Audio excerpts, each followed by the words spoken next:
Hello and welcome to Bloomington Today. I'm Judy Skyvoss and this is The Buzz for the week of July 11th to the 17th. The theater here at Bloomington Center for the Arts was all abuzz late last month as kids came for a summer camp, a camp focused on fine-tuning their music skills. We'll bring you that story in just a bit, but first, a noteworthy accomplishment for the Bloomington Police Department. A 2018 City of Excellence Award was presented to both the City of Bloomington and the City of St. Louis Park on behalf of the League of Minnesota Cities for a successful collaborative project known as Suburban Law Enforcement Training Academy, Pathways to Policing. The joint effort focused on a new approach designed to remove barriers for non-traditional candidates seeking to pursue a career in law enforcement. Thanks to an aggressive targeted promotional campaign, more than 480 applications were received and over 380 candidates were interviewed. Job offers were made to 12 candidates, exceeding the initial goal of 8 final candidates. Another Pathways to Policing hiring initiative is expected to take place this fall. For more information, visit the City of Bloomington's website. Sometimes timing is everything, and the timing seems to be just about right for drivers traveling along Lyndale Avenue. Thanks to a traffic flow project that was given the green light back in 2009, which included purchase of new technology in traffic signal timing, motorists will notice little to no wait times at stoplights on Lyndale Avenue. We took a ride with Bloomington City Civil Engineer Tom Bolin to see if this good timing means good news for improved local traffic flow. We're grouped together with some other vehicles right now, and we call that in the traffic engineering world the platoon. But the goal now is, as we're traveling down this corridor down Lyndale, that this group of vehicles, we have minimal or no stops. And so the traffic signals are in what we call coordinated signal timing, where they're synchronizing movements. They're synchronizing our southbound movement here from one traffic signal to the next. Traveling south between 82nd Street to 95th Street, we encountered all green lights with only one brief slowdown at 86th Street. Tom also pointed out the use of yellow flashing lights at left turn signals as helping with the flow of traffic. So, timing was very good for our commute, but Tom sees a trail of red lights for those who travel faster than the posted speed limit. The speed limit is 35 miles per hour on Lyndale Avenue, and that's what our signal timing and that synchronization is based upon. So if we were to go 40 or 45 miles an hour, we're going to arrive at the next traffic signal too early. And that traffic signal is probably going to be red, and so it's going to add to our delay. So driving the speed limit is the way to kind of progress through Lyndale Avenue. The year-long signal timing project is about halfway through implementation. West Bush Lake Road was the first location, and 3 more locations will be completed once Lyndale Avenue is finalized.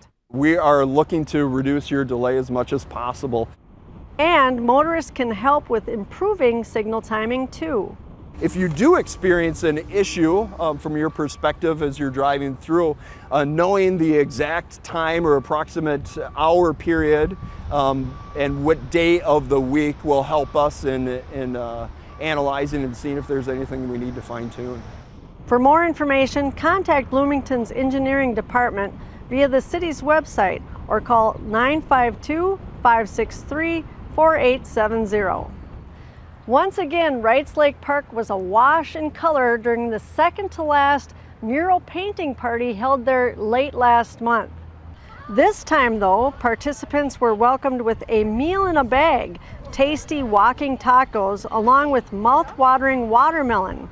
And while the skies were blue that day, a drop of water was spotted during the festivities. Well, this is the welcome meal, and we actually, meaning the Human Rights Commission, has sponsored 6 welcome meals so far this year since March. Of course, are combining it with Creative Placemaking's paint party, and they're painting sections of the mural that will go up on the freeway next to the Mall of America.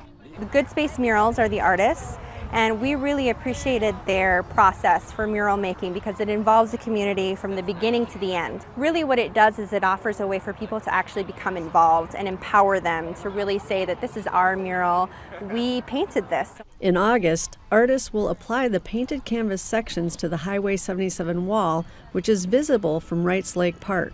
I can't wait to see the mural. The end of August, you should see a final product, and we plan to have a ribbon cutting official unveiling after that.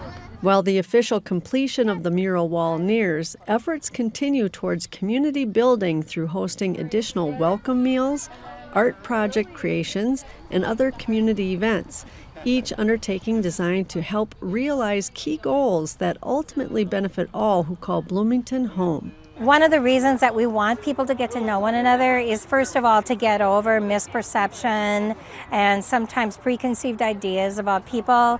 I have found out more things just by sitting at a table and talking informally with people about their culture and their customs, things that I never knew that are truly interesting. That's probably the biggest reason. The other is to create safe neighborhoods. People getting to know one another, they know who lives in their neighborhood, you watch out for one another and your children.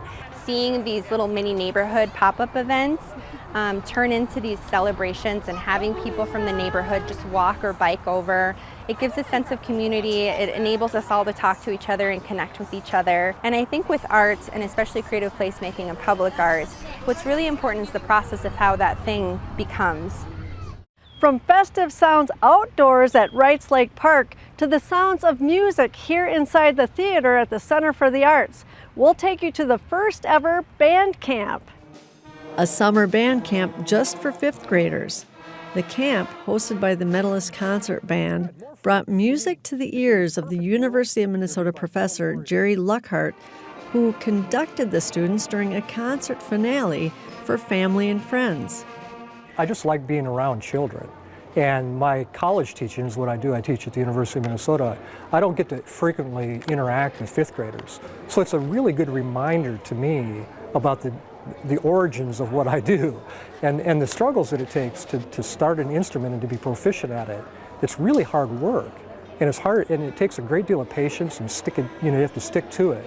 And there's a shiny period when you start, when it feels good and it looks great and the instrument's shiny and it's exciting.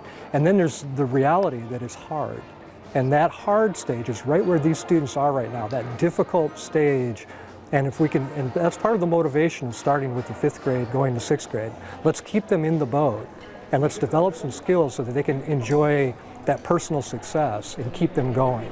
So that's been a real driving reason. I'm becoming a better flautist.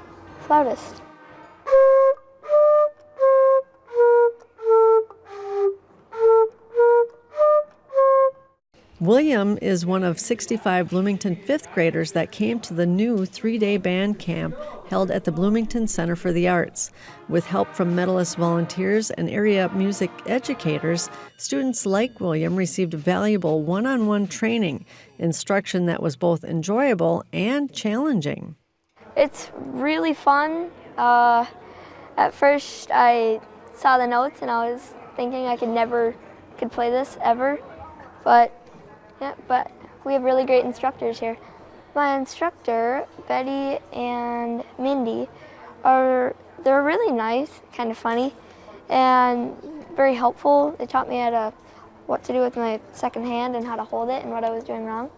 They got individual lessons, they got group lessons, and then they get a band rehearsal all in one day. And that's more than they get in their school on a regular basis. So that individual attention is really important. Encouraging the kids at this stage in their musical development is a win-win, said Jerry. It hopefully will lead to some of the kids perhaps joining the Medalist Band as adults later down the road.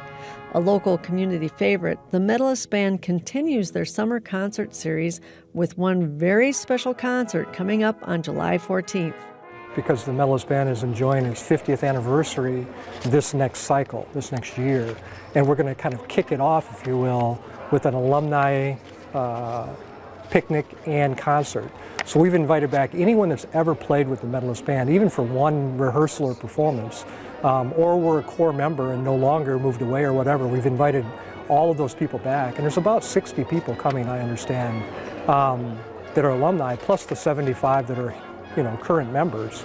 And we're going to have just a grand time at Normandale Lakes here in Bloomington and celebrate the kickoff of the 50th anniversary. And we've got a brand new fanfare that's been written for that occasion.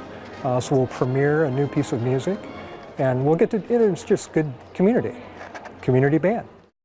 Band camp is just one of many summer camps offered to youth here in Bloomington. And for kids looking for a camp where all the action is, then look no further than right here at Civic Plaza. Action. Action. Action. Action. For 5 days in June, youth attending a first ever video camp offered by Bloomington Community Access Television, or BCAT, had all the action they could handle. The camp is extremely fast-paced. Should we try real quick doing a couple different angles? It was crazy how fast they caught on. You're going to be the director of photography here. So what kind of angle do you think would be good? And they were, really like taking charge and saying like, oh, I want to get a shot from this angle and this angle. You're gonna have to walk a little closer to them. Like right there. Maybe walk in from that side. Yeah, walk in from over there. There's more space on that. I think that they learned a lot. The way that we tried to kind of keep them all on track is we did it sort of 48-hour film style, film fest style. So each group drew a genre, a character, and a prop that they had to use in their films, and that helped kind of narrow their focus when they were writing the films. But of course, kids of that age, it's ages 12 to 17, and they had a bunch of just crazy, wild ideas that they were all throwing out, which is a lot of fun to hear that. They're extremely creative kids, but then Dietrich and I had to help them really kind of narrow that down into a story that made sense. Together, Dietrich Neeson of Southwest Community Television in Edina and Ben of BCAT focused on bringing their vision of a youth video camp, a goal of Ben's since starting at BCAT last year, to reality. And now that it's happening, they're elated and a bit surprised, too. It's blown me away how much interest there's been in this camp. We decided to have 16 open spots, and we thought maybe we'd fill half of that. And we ended up filling up the camp, the first camp in June, completely within a couple of weeks, which was really surprising to us. So we decided to add a couple more dates later in the summer. So the end of July and the end of August, we're going to be doing 2 more camps. That was really good. Good? All right. Summer just wouldn't be summer without Bloomington's Farmers Market.